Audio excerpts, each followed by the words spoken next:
dowladda federaalka Soomaaliya ayaa saacadii la soo dhaafay waxa ay magaalada Garbaharey ka dejisay ku dhawaad 40 askari oo ka tirsan ciidamada xoogga dalka Soomaaliyeed.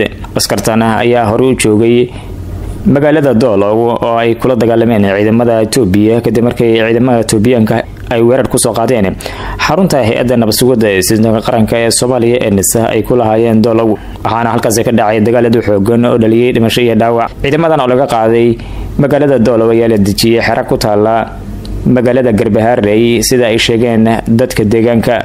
wararka ayaa intaas ku darayeen ciidamadani halkaasi loo geeyay si ay u sugaan amniga wafdi ballaaran oo ka socda dowladda federaalka Soomaaliya kuwaas oo la filayo in ay dhawaan gaaraan magaalada Garbaharey.